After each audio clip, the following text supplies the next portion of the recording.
New year পার্টিতে গিয়ে যে এমনটা হবে আমি তা ভাবিনি। হ্যাঁ everyone, get ready with me for the new year party. 31st night পার্টির জন্য আমি শুরু করেছিলাম মেকআপ।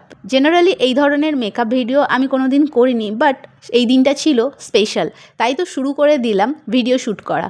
আমাকে যারা ভিডিওতে দেখেছো তারা জানো যে আমি মেকআপ খুব একটা করতে পারি না, মানে বলতে পারো I don't have any makeup experience, but তাও কাজ চালানোর জন্য শুরু করে দিয়েছি মেকআপ করা। আমি খুব লাউড কিছু করছি না, চেয়েছি লুকটা যেন একটু টাইমলেস আর এলিগেন্ট থাকে। বেস মেকআপ মোটামুটি রেডি, এবার পালা মুখে কিছু পাউডার লাগিয়ে ঝাড়ু মেরে মুখটাকে পরিষ্কার করা আর মেকআপটাকে লক করা। তো মোটামুটি আমার ঝাড়ু মারা কমপ্লিট হয়ে গেছে, মেকআপ আমি লক করে নিয়েছি পাউডার দিয়ে। এরপর আমি কিছুটা হাইলাইটার নিয়ে একটু হাইলাইট করে নেবো। আমি হাইলাইটারটা নিয়েছিলাম মার্সের। এই মেকআপ কিটগুলো আমার মেয়েই মেখে শেষ করে। আমি একটু হাইলাইটার বেশি লাগাতে পছন্দ করি। লাইফে হাইলাইট করার মতো কিছু না থাকলেও দুটো গালকে সুন্দর করে আমি হাইলাইট করে নিয়েছি। Now it's time for the eye makeup. My গ্ল্যামের পপ এক্সো এই আইশ্যাডো প্যালেট দিয়ে আমি আই মেকআপটা কমপ্লিট করে নিয়েছি। Okay, now makeup is done. পার্টিতে পরার জন্য I have 2 outfit option. So I think I am going with this black shoulder strap slit outfit. ব্ল্যাকটা একটু বোল্ড লুক ছিল, বাট 31st নাইট পার্টির জন্য এটা একদম perfect. This is how it's look. For the jewelry selection, I always confuse. ঠিক করে উঠতে পারছিলাম না কোন ইয়াররিংটা এর সাথে যাবে আর কোন ইয়াররিংটা পরবো।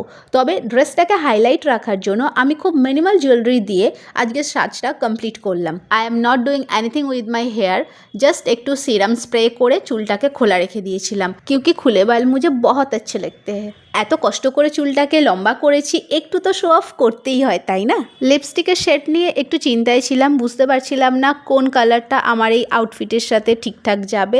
ওই যে বললাম প্রফেশনাল মেকআপ আসে না, মোটামুটি কাজ চালানোর মতো কিছু একটা করে নিই। তো যাই হোক, অনেক বেছে ভাবনা চিন্তা করে একটা লিপস্টিক লাগিয়ে নিয়েছি। শেডের নাম জিজ্ঞাসা করলে আমি বলতেই পারবো না। খুব পছন্দের একটা পারফিউম লাগিয়ে নিয়ে আর লটস অফ এক্সাইটমেন্ট নিয়ে I am all set for the party. তারপর আমরা রেডি হয়ে বেরিয়ে পড়লাম। রাস্তায় অনেক জ্যাম থাকার জন্য পৌঁছাতে একটু লেট হয়ে গিয়েছিল। পার্টিতে পৌঁছানোর পর ভেন্যু ডেকোরেশন আর মিউজিক দেখে ও মাই গড, ইট ওয়াজ ওয়াও। তারপর শুরু হলো আমার আর সোনামার ডান্স।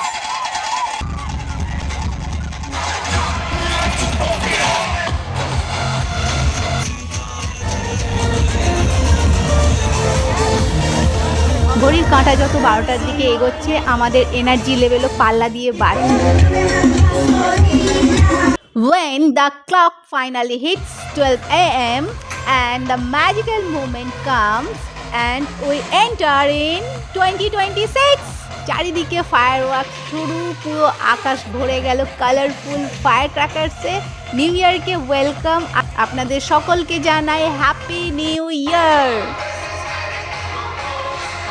তো এই ছিল আমার নিউ ইয়ার পার্টি। আপনাদের নিউ ইয়ার পার্টি কীরকম কেটেছে let me no in the comment section. আজকের মতো বাই।